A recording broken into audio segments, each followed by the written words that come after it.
Alright, so what's up mga man? Bale ngayon pala ita-troubleshoot natin tong Honda Civic FD. Kasi ayaw gumana yung kanyang washer sa wiper. Yan. So pag inon natin yung washer, ayan oh, walang tubig na lumalabas. So check natin yan kung bakit ayaw gumana. Alright, so dito sa front passenger seat, dyan natin makikita yung kanyang tank reservoir. So yan, tanggalin lang natin yung front fender na yan, or yung parang mud cover. So naka-clip lang naman yan, and yan na yung kanyang tanke. So once na ni-refill mo ng tubig yan, dyan papasok yun. And dyan din natin makikita tong kanyang wirings. Yan. And also yung kanyang motor. So bali test muna natin yung kanyang wirings. So kulay black lang naman yan at kulay orange, dalawang linya lang. Bali ang una nating iti-test yung positive na manggagaling sa ating washer switch once na trigger. So lalabas yan dyan sa kulay orange. Yun ang titest muna natin. Yan. If ever na walang lumabas dyan na positive, tsaka natin titignan yung kanyang fuse.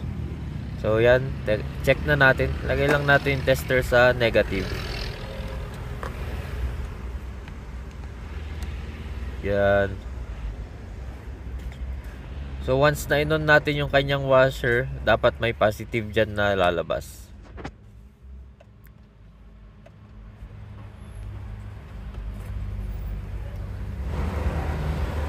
Yan o. Pag trigger natin yung kanyang switch, washer switch, may positive. So ibig sabihin okay yon. Ang next naman natin i-check ay yung kanyang ground. So yun yung color black. Yan, lipat natin yung tester sa positive. Then check natin dun sa dulo ng socket.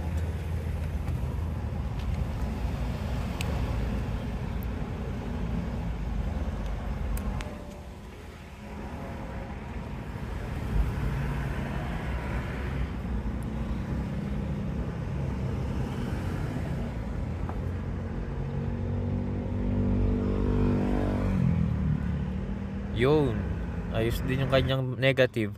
So pag okay yung kanyang wirings, ibig sabihin yan motor ang sira. So i-drain muna natin tong kanyang tank and hugutin natin tong kanyang motor. Yan, check natin kung anong nasira. Kung kaya pa naman ma-repair, i-re-repair natin. Pero kung hindi na kaya, hanapan na lang natin ng motor.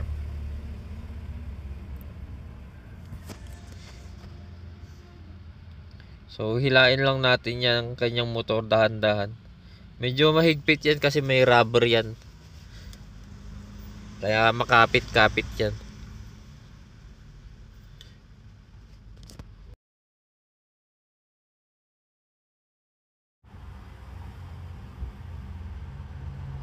Yan, so natanggal na natin yung kanyang motor. Alright, so bali yan na yung kanyang motor mga man. So kung kaparehas pala kayo ng sasakyan, kung pang FD din, ito lang yung kailangan nyo tanggalin. Yan. So yung socket na yan, tutuklapin nyo yan. Ingatan nyo lang yung O-ring nyo dyan, para hindi siya pasukin ng tubig mamaya pag ibabalik nyo na. So yan, brush holder niya yan. Ayan, oh. So nasa loob yung kanyang maliit na armature. Pwede nyo namang masilip yun kung sunog or sira na. So ang sira lang nitong sa kanya ay ubos yung carbon brush. So ayan, oh. Yan. Kaya hindi na umiikot yung kanyang motor. So yan, papalitan natin yung kanyang carbon brush and i-check natin kung gagana na siya. So wala kasing kaparehas yan na carbon brush na mabibili mga man, unless na buong motor yung mabibili natin. So ang gagawin natin dyan, i-convertan na lang natin ng carbon brush. So yung mga tira-tira natin dito galing ng wiper o alternator, pwede naman yun. Basta itatabasan natin ng tamang sukat. Yan. So tanggalin lang natin tong old na carbon brush nya.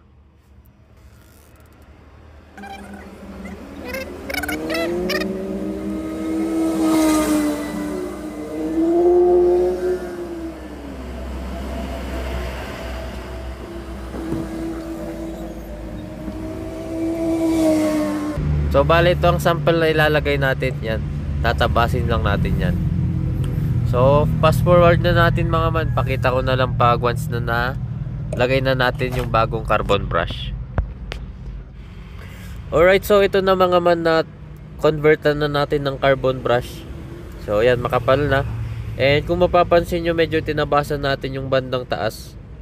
Yung taas na parte niya, medyo nag-curve. Kasi yan yung magiging guide once na pinasok natin yung kanyang brush holder. Para hindi siya matuklap or maputol. Yan. Ayun, pansinin nyo yung dulo, parang nagpa-curve siya bigla. Ayan o. Yan. So nilanang lang natin yung carbon brush na yan.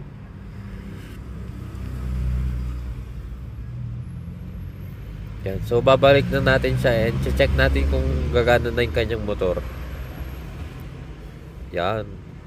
Yung O-ring wag nyong kakalimutan ibalik. Para hindi siya pasukin ng tubig.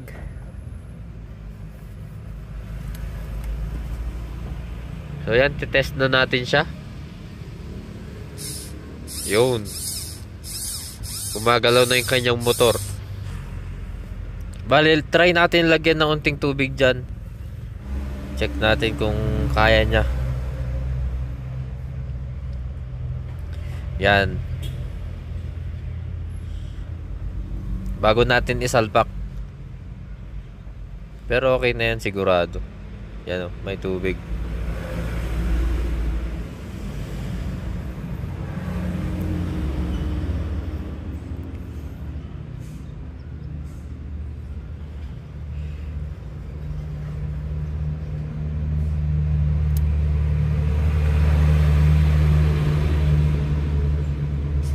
Yun. Yan. Alright, so sasalpak na natin to mga man para matest na natin.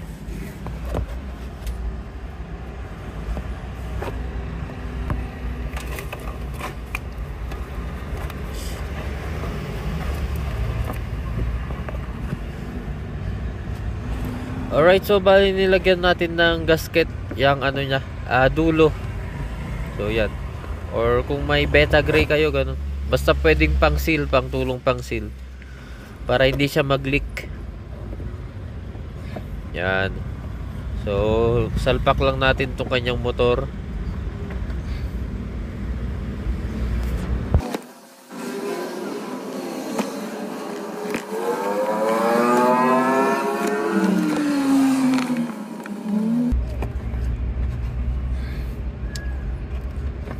Yan. Tapos balik lang natin yung kanyang rubber at saka yung kanyang socket. Then testingin na natin siya. Yan. Yung hose na yan dyan.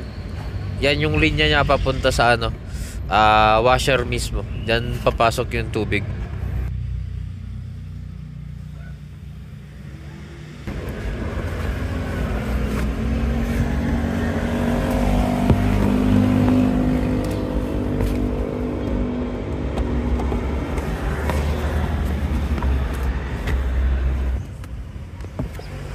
So bali patigasin lang natin ng unti tong kanyang ano, gasket maker. Yan. Bago natin lagyan ng tubig yung kanyang tangke.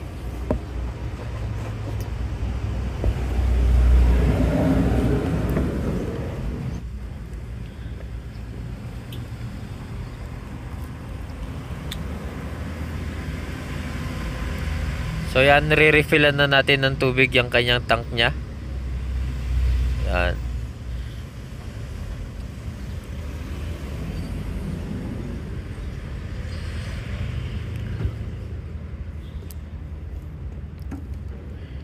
Kahit unti lang muna para pang testing. Sige, washer. Washer.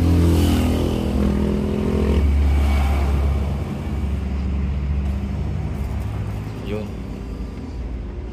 Ops. I-adjust tong isa.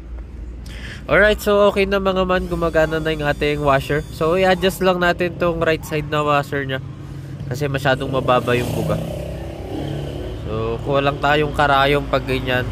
And yun, itutok nyo kung saan yung desired yung buga nya. Kung medyo mataas or medyo mababa. Yan.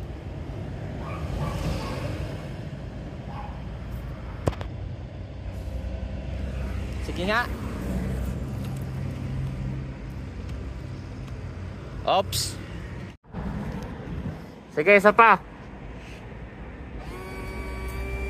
Alright, so bali hanggang dito na lang mga man. Maraming salamat ulit sa panonood.